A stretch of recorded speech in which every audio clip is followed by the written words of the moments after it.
Diga aí, meus companheiros e companheiras de leitura, hoje é mais um dia da gente fazer um desses vídeos de HQs e mangás, estava demorando um pouquinho, né? Pode crer, meu irmão. Mas ficou enrolando aí, já Empurrando com a barriga. empurrando com a barriga, nas coxas, mas estamos aí para falar de um HQ muito massa e de dois mangás aí que vocês vão saber depois da vinheta.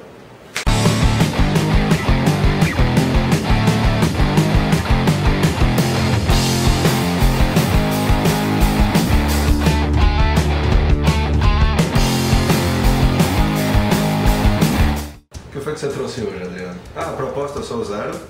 Adriano aqui, galera. E o que foi que você trouxe hoje? Cara, hoje eu trouxe uma HQ que na verdade assim, é uma releitura, né? É um selo especial com os personagens do Maurício de Souza, que é a Graphic MSP, do Chico Bento Pavor Espaciar. A proposta é bem legal, fala aí pra vocês. E eu vou falar um pouquinho sobre dois mangás aqui que estão sendo lançados no Brasil. Que um já está há um certo tempo, o outro começou agora, está na segunda edição, que são Ataque dos Titãs e One Punch Man, que está aí fazendo a cabeça da galera. Tenebroso, cara. Eu começo? Eu vou primeiro? Manda ver. Beleza. E por falar em primeiro, nada como começar falando sobre One Punch Man. Eu infelizmente não estou aqui com essas edições físicas, mas vou botar umas imagens aí para vocês darem uma olhada. E esse One Punch Man, cara, Adriano, quem manja desses lances de super-heróis, talvez ele não curta muito não, mas... Ou sei lá, talvez o curta, né? É, quem sabe. Basicamente o One Punch Man foi escrito por... Tem que ficar olhando minha cola, né? Por Yusuke Murata. Pra decorar o nome japonês é complicado. É verdade. Atualmente, aliás, começou a ser lançado em 2009 no Japão, tá no seu 11º volume e seguindo. E tem umas características muito legais aí. Para começo de conversa, é uma história sobre um cara que consegue derrotar todos os seus inimigos com apenas um soco. Aí tudo, né? One Punch Man. Aí você pensa, poxa, é sem graça, né? A primeira vez que eu li a sinopse eu pensei, é sem graça, não vai sair disso. Mas é aí que eu me surpreendi. Porque a história basicamente se passa num mundo que como anime de comédia, ele tira onda com esse lance de super-heróis. Então você tem um mundo onde existe uma associação de heróis, existem heróis classificados desde classes mais baixas até mais altas, no sentido de os mais baixos são os mais ridículos e os mais altos são os mais estilosos e mais poderosos, literalmente. Legal. E o nível do poder dos monstros também, lá tem vilões, desde os ridículos até os sérios, tipo o vilão que aparece no primeiro episódio, no primeiro mangá lá, é justamente um bicho que parece o Piccolo do Dragon Ball, sendo que roxo, e que foi formado pelo ódio e pela poluição do mundo e tá lá para destruir a humanidade e tudo mais. Que massa, cara! E é o primeiro inimigo que Saitama enfrenta, que é o protagonista. Saitama é um cara que, segundo ele mesmo, é um super-herói só de hobby, que ele é apenas um hobby, sendo que ele quer ser um herói famoso, sendo que ele enfrenta dois dilemas. O não reconhecimento do que ele faz e tal, e que ele mesmo às vezes não reconhece o que ele faz. E dois, ele derrota todos os inimigos com um único soco e ele só falta entrar em depressão por isso. E assim, você pode pensar... Só, né? Só. Como eu pensei, poxa, a história é muito simples, mas não, é aí que tá. A história é muito rica. A história mostra o desenvolvimento do cenário ao redor dele, mostra os outros heróis, os heróis fracos, os heróis fortes.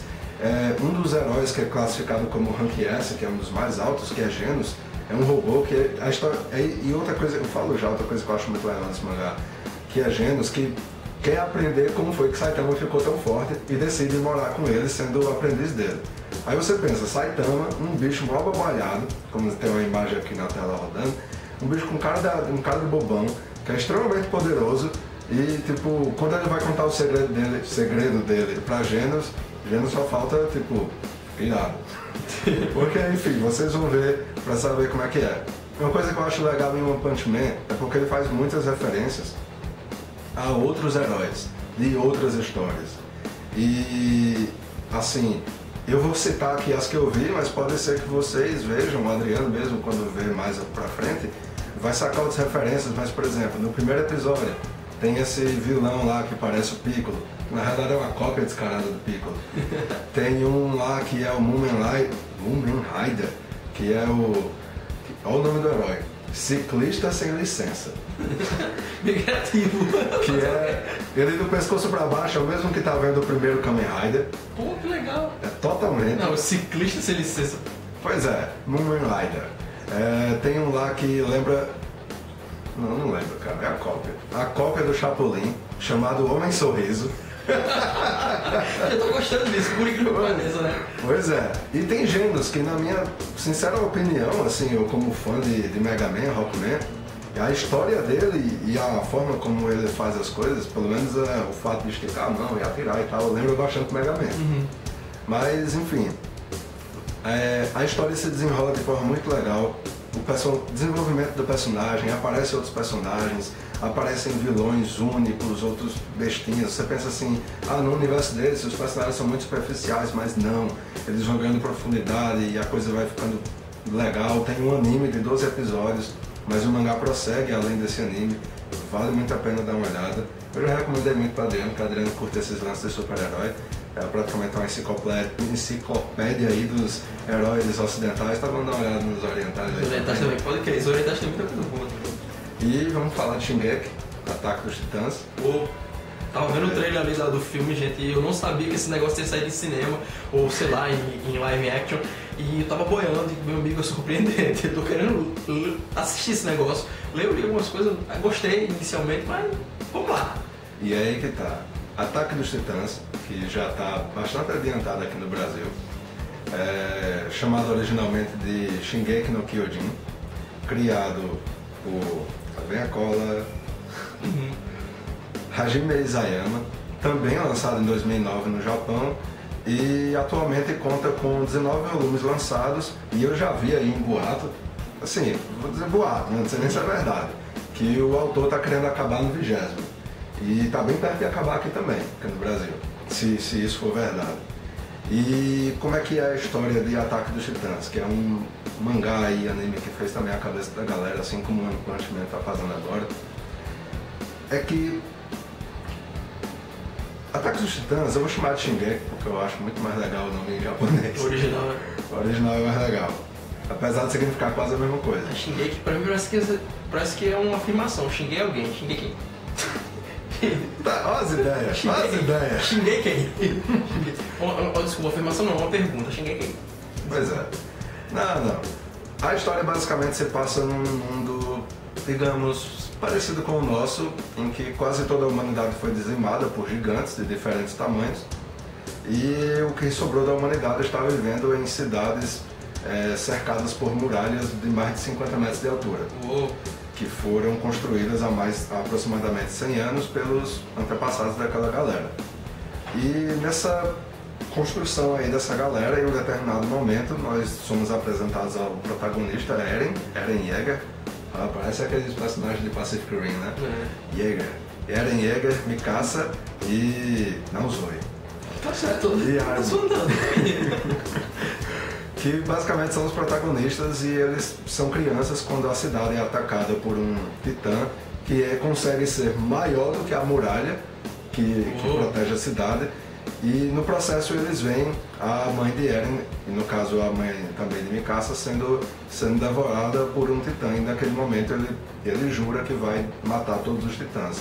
E é aí que eles se unem ao processo de treinamento militar, eles conhecem os diferentes caminhos que eles podem seguir, a polícia militar, as tropas estacionárias, a tropa de exploração, que tem nomes diversos em diferentes traduções. Eu vou chamar de tropas de exploração, que basicamente é a galera lá onde eles vão entrar eles recebem treinamento para lutar especificamente contra os titãs. Eles usam umas lâminas lá, uma espécie de recipiente onde tem gás, onde eles pulam, se prendem nos lugares como se fosse uma Homem-Aranha, aí aperta o negócio lá e sai como se fosse Eu vi o trailer isso aí, que é muito instigante, é muito massa.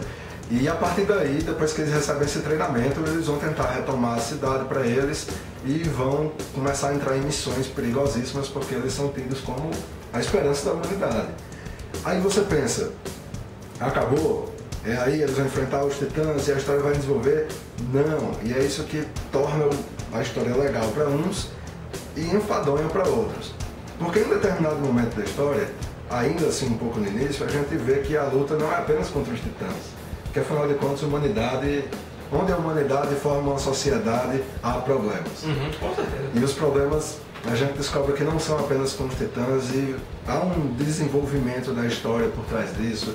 A gente descobre alguns segredinhos lá envolvendo alguns personagens. Também tem um anime de 24, 25 episódios, dividido em 2 temporadas, muito legais. Tem um filme, esse aí que a Adriano falou.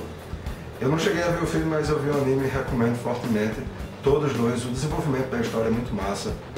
A gente vai descobrindo o que aconteceu com a humanidade, como foi que foi essa desenrolação aí, ou como a galera se enrolou. Mais lá na frente o negócio vai ficando massa e vamos torcer para que o cara bote um final compatível com o mangá, porque é uma história massa aí.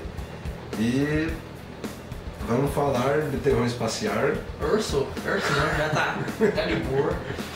Assim, pegando a fio da meada, a HQ que eu trouxe hoje para apresentar para vocês aqui, para recomendar, com muito gosto, é uma HQ que ela faz parte de um selo especial, tá? Que é um selo, deixa eu mostrar aqui para vocês aqui, Pavor Espacial, do selo Graphic Maurício de Souza. Esse selo aqui é muito massa, que é uma proposta, um projeto da Maurício de Souza Produções em parceria com a editora Panini, que é quem detém os direitos de publicação das obras de Maurício de Souza hoje em dia aqui no Brasil, de fazer uma releitura de personagens da Turma da Mônica. Vai ser uma releitura especial, feita por vários autores que foram os autores que antes trabalharam em um projeto do Maurício chamado Maurício 50, uma MSP 50, alguma coisa assim que eu não estou lembrado ao certo.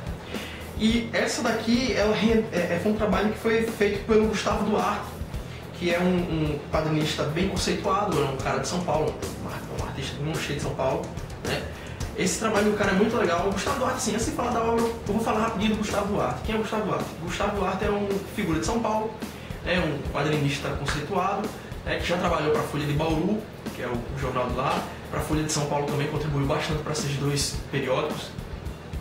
E já tem um trabalho bem conceitual, independente dele, um trabalho independente dele, né? Que um deles era... Ele já fez muitas coisas independentes. Dentre esses tem um muito conhecido chamado Có, que na capa tem uma galinha, né? Nada de tudo. Monster, ou Monstros, que é muito legal também. Tem aí Birds, né? Que eu tenho aqui, ó. Vou puxar pra vocês, que eu recomendo pra caramba. Eu não sei se ele fez de propósito, mas Birds aí pra mim é uma leve, assim, uma sucinta homenagem ao filme Birds do Hitchcock, né? Dentro dessa proposta sanguinolenta e cheia de suspense também, e muito dinâmico. Uma característica legal do Gustavo, que eu acho muito legal, é que a maioria das histórias em quadrinhos dele segue uma narrativa sequencial em que ela quase não há diálogos nos seus balões. Na verdade, o que faz a história falar é a expressão corporal, a expressão visual dos personagens. Ele segue uma sequência muito legal, e isso também a gente encontra em Pavor Espacial, de uma forma bem legal também. O Gustavo, inclusive, é um cara que... eu tive o prazer de conhecer o cara, assim, ao acaso. Eu soube de uma hora que o cara ia estar em uma livraria aqui em Natal, e aí eu fui lá, conversei com ele, o cara foi muito atencioso, conversou bastante com a gente, conversou bastante comigo. E ele falou do trabalho dele que ele estava fazendo na época, que era Guardiões da Galáxia. Ele fez uma edição especial, foi mais de uma pra Marvel, de Guardiões da Galáxia, na época da febre do filme. Inclusive, eu até falei pra ele uma coisa que ele disse que isso também foi significante pra ele, que eu falei sobre Guardiões e sobre um personagem que era o Vance Ashton, que era o Marvel Boy, o Marvel Boy, que se tornou um dos personagens dos Guardiões da década de 80. E ele falou, não, esse aí foi uma das coisas que eu pedi pra Marvel, foi para ele acrescentar ou colocar pelo menos esse personagem da história, porque tinha formação conceitual dos Guardiões que estava no cinema, e ele incluiu o Vance Ashton, o Major Força, dentro dessa história. E achei muito massa isso. E aí eu peguei a versãozinha, esqueci de trazer para mostrar para vocês, desses Guardiões feitos por ele, né? E também ele está atualmente trabalhando para a DC Comics, e na DC Comics ele está fazendo um trabalho sobre o Bizarro, o personagem lá, que ele é a figura contrária ao Super-Homem. Né? E é um trabalho que tem uma proposta mais leve, com umas... É tipo um alter ego? Não, o Bizarro é um personagem criado, não me lembro a época, né? Eu acho que foi na fase do John Byrne, não estou lembrado, ou um pouco mais antes, que é um Super-Homem, só que a versão contrária, por ser bizarro, e ele é tudo contrário, ele parece o Mestre Yoda falando também, sabe? Fome eu está... matar não o Super-Homem, só que ele queria matar o Super-Homem. Só que ele é mais contrário ainda, ele ainda fala assim, em vez de ele afirmar uma coisa, ele nega uma coisa. É um personagem bem legal. Eu conheço muito pouco porque eu não leio muito Super-Homem, na verdade eu nem curto muito. Eu peguei mais a fase do Burns aí, que foi uma fase legal, a fase da morte dele, que é uma fase boa que eu gostei, porque ele morreu. Aí, tudo bem. Assim, o brother José, que me perdoe, que é fãzão do Super-Homem, mas eu teria que soltar um. E ele foi e apresentou passos pra mim que eu não conhecia, e fui pegar para agora passear com ele, muito legal, que é uma releitura da obra de Chico Bento, que tem uma proposta bem legal, cara, uma proposta que, querendo ou não, faz parte do imaginário do cenário matuto sobre o interiorano brasileiro. Ele autografou aqui pra mim, ficou massa o autógrafo, esse desenho, essa cabecinha, a cabecinha do Chico Bento aqui. Isso, ostenta. Foda, cara, foda. E esse trabalho é massa, cara, o que acontece? Ele fala sobre uma lenda legal, ele fala, não é uma lenda, é uma coisa muito popular que acontece no cenário interiorano aqui do Brasil e lá fora também. Inclusive tem até uma música do Raimundos Nariz de 12, que tem uma proposta parecida, essa parada de discos voadores irem pro interior, para essas cidadezinhas e invadirem essas cidadezinhas e deixarem marcas lá, sequestrarem o povo, soltar líquido quente na cabeça das pessoas, essas paradas, é muito louco isso.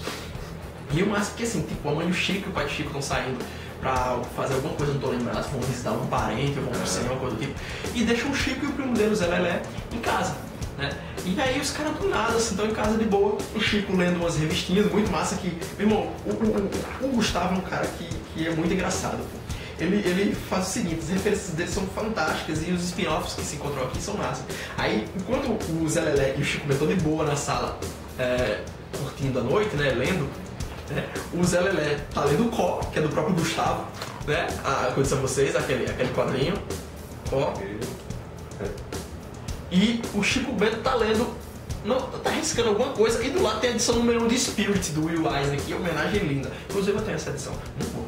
Aí, assim, é uma homenagem muito legal. E aí do nada os caras estão lá, eles estão de boa em casa. E o Chico, quando começa a perceber, ele tá com sede, vai tomar um copo de leite, e aí ele vai pra cozinha junto com o Torresmo, que é o porquinho dele. E aí, ele e o Torresmo vão lá, vão conversar, e o Chico, quando fecha a porta da geladeira, quando ele abre a geladeira, toma um leite, quando fecha, pô, meu irmão, tem um disco voado, tem um ET dentro de casa, velho. Mas não é aqueles ETs, assim, é os ETs caricatos, daquelas historinhas de invasão alienígena, de Roswell, dessas paradas, que é aqueles ETs da cabeçona, são aqueles grey, né, aqueles cinzas dos olhos bugalhados. E o Chico Bento, quando vê aquele negócio, ele, ai diabo! Ele pensa, e imediato o Chico Bento atribui isso a uma figura sobrenatural. É o capeta, é o capitudo, ele fica assim, é muito massa, cara. E o massa é que a HQ, ela segue uma característica do Gustavo, que eu acho bem significante, bem hilária, assim, divertida, é essa questão da narrativa, da história, ela tem poucos diálogos e a expressão dos personagens e a sequência deles se movimentando, que dá a impressão que parece um desenho animado no momento que eles estão se movimentando, é que vai contando a história, fazendo ela ficar engraçada. Um desenho animado que pra mim fez parte da minha infância, assim, eu achava bem legal, que era a turminha do Scooby-Doo, não sei se o nome é esse, que seria uma versão mais nova do Scooby-Doo, que era eles crianças. E sempre quando os monstros estavam perseguindo eles ficavam dançando, fazendo aquele negocinho com os pés e tal. E a sequência também, o estilo do Gustavo lembra um pouco aquele desenho animado, apesar de eu achar mais rico, né? Então é massa, aí nessa brincadeirinha toda, ele, o Zé Lelé, a Giserna, que é a galinha de estimação do Chico, são abduzidos, cara, por discos voadores, ou melhor, por um disco voador com um monte de alienígenas que vão fazer testes neles. E tem referências a várias coisas. Dentre as referências a gente encontra o Jotalhão, abduzido também, uma versão do Jotalhão, né? Abduzido pelos ETs, muito massa isso aqui. Fora disso aí veio uma porrada de explicações que o Gustavo explica nessa HQ, que é muito divertida. E aí a gente acha muito, tem muito spin-off legal, referências legais. No meio da perseguição aparece o uniforme do astronauta da Turma da Mônica, outra referência, que supostamente aqui acaba inferindo a história que os ETs pegaram o astronauta e tomaram a roupa dele. Deus sabe lá o que fizeram com o astronauta. E aí a gente vê muita coisa, há referências à Área 51, há referências também a uma figura histórica bem legal que é o Akhenaton, filho de Amenófis IV, que eles estão passando uma galeria onde tem vários bustos de ETs. E dentro dos bustos, no centro tem um busto de Akhenaton, cara, que é o que seria considerado como o faraó maldito para os egípcios, porque foi o faraó que estabeleceu o monoteísmo e que diziam até algumas mais línguas que o cara era ET, o cara era extraterrestre, porque ele tem um crânio alongado, né? E aí mostram também um outro ET numa galeria lá. Esse ET não sei quem é não, o que vocês acham que é esse ET aqui? Olha aí, cara, a referência. Ou seja, será que ele morreu ou ele voltou pra terra natal dele? Não se sabe, né? Então assim, é uma HQ muito divertida. Eu não, acho que eu não deveria falar muito da obra, porque senão eu ia estar dando spoiler, mas assim, o selo Graphic Maurício de Souza é um selo muito massa, tá? eu recomendo bastante. E a narrativa da história, por ela ser toda dinâmica, ter todas essas expressões fazendo com que a história se destaque mais do que um diálogo comum, é que faz ela ser divertida. Vale muito a pena. Essa edição ela saiu tanto em capa dura como em capa cartonada. Eu acabei pegando isso aqui em capa cartonada, isso aqui e Piteco, Ingá, do Chico. E aí quando eu travei em contato com esses caras, aí eu não sei porquê, eu passei essa cartonada pra frente e quis encadenar com capa dura, porque eu achei mais bonito, pra ficar legalzinho na estante, coisa de colecionador doente. E aí eu peguei e tive a oportunidade de, na mesma noite que eu peguei isso aqui em capa dura, com a ajuda de um brother daqui de Natal da loja Caótica, o Marcos Guerra, ele me apresentou o Gustavo, ótimo, até hoje eu agradeço muito ao Guerra por causa disso. Ele me apresentou o Gustavo, que tava tava numa escola de quadrinhos do Gustavo Borges. Bem, desculpa se eu errei seu nome, Gustavo Borges, não gosto muito do seu trabalho também. Mas que tava numa loja de quadrinhos, tava numa escola de quadrinhos, dando uma palestra lá e ia ter uma sessão de autógrafos com ele, com o Chico. E aí eu fui lá e falei com o Gustavo Duarte, né? O Borges e o Guerra me apresentaram o cara. E o cara foi e autografou essa edição pra mim e autografou Pássaros. Eu ia pegar a cola, mas só que tinha esgotado logo. O cola eu tava querendo ver porque eu acho a proposta da HQ bem interessante e o título bem curioso, cola. E uma galinha abre na boca. E aí assim, eu peguei essa daqui, curti bastante, conversei rapidamente com ele sobre os trabalhos dele, tanto pra Marvel como pra DC. E eu recomendo bastante essa série. Dessa série já saiu isso aqui, já saiu Laços, já saiu Ingá, já saiu uma versão da Turma da Mata bem legal, com o Jotalhão, uma coisa bem underground, bem legal. O Louco, que é um trabalho fabuloso também, já saiu Penadinho, uma porrada de coisa, né? O Magnetar do Astronauta também, que é do Beirute lá, que é muito bem falado. Mas é isso aí, eu recomendo pra vocês isso aqui. É a minha dica de quadrinhos. Vocês pensam que é uma coisa simples, que é uma coisa pra criança, mas vai por mim. É uma coisa muito hilária que pode ser até agraciada e valorizada por adultos. Muito divertido. E é isso aí, pessoal. Essas foram as dicas de hoje, as análises que a gente teve para fazer. Eu só tenho um adendo a fazer, que eu esqueci de falar de 2 mangás que também são no universo de Ataque dos Titãs, mas feitos por outros autores, que são Ataque dos Titãs Antes da Queda, que se passa 70 anos antes das histórias lá do mangá principal, e Ataque dos Titãs Sem Arrependimento, que é um pouquinho que assim, eu digo só um pouquinho porque é um pouco breve, assim, mas é um pouco da história do personagem Levi que tem lá no mangá, que é muito irado. Depois você vai curtir. Beleza. É um bicho bem irado lá, que é envolvendo uma história lá que tinha lá no submundo da cidade dos humanos, onde tinha 3 criminosos que usavam aqueles equipamentos de caçar titã lá, que é umas... Mas pra praticar crimes? Sim. Que doideira, velho. Pois é. Aí o capitão da tropa de exploração vai lá pra tocar o terror. Aí a história é basicamente em cima disso. A do Antes da Queda se passa muito antes, praticamente não tem nada disso. Chega a ser um pouco enfadonho e tal, apesar do traço de ambos ser muito bom. E estão lançados aqui, são lançados fisicamente aqui no Brasil. O Sem Arrependimentos, eles são apenas 2 volumes e o Antes da Queda ainda está sendo lançado. Mas fica aí para quem quiser curtir lá, dar uma sacada. E no mais, é só. Falando sobre o que vem por aí? Falamos? Vamos falar? Vamos falar, cara, vamos ajudar a fazer propaganda pros amigos. Bom, para quem não sabe aí, nosso brother velho aqui finalmente entrando na vlogosfera. Vai virar um youtuber também aí, falando um pouquinho de umas coisas bem undergrounds, né? É isso aí. Vou deixar ele explicar brevemente aí o assim, negócio. Há um tempo já que eu tenho falado com o Zé que eu queria fazer algo do tipo, mas só que não só sobre quadrinhos e mangás, mas algo específico sobre literatura, uma área específica da literatura e da música e do meu underground, caótico, tudo solto. E aí esse cara me ajudou, deu maior força e a gente tá tocando isso pra frente. É uma coisa assim que a criança ainda tá saindo do ovo, a gente tá com a linguinha sibilando ainda. Em breve vai estar rastejando aí, quebrando alguns ossos. Ainda aguardem aí que vai ser algo bem em potencial, algo bem promissor, algo expoente, quem sabe. Pode crer. E vamos esperar o X da questão, né? Pode crer, meu irmão, valeu mesmo. E é isso aí, pessoal. Espero que tenham gostado dessas dicas, das coisas que a gente falou aqui. Mais lá pra frente a gente vai falar de outras coisas também, mas tudo no seu devido tempo, né? Fica aí essas dicas e é isso aí, galera. Dê um like aí, viu? Curtam a gente aí no vídeo, like aí. Tábula rasa, ó. É nóis. Comenta pra gente bater um papo aí e tal. e compartilha aí, como dizem, para espalhar a palavra. Né? Pode crer. E é isso aí, pessoal. Valeu, Valeu, boas leituras e até os próximos vídeos. Até os próximos.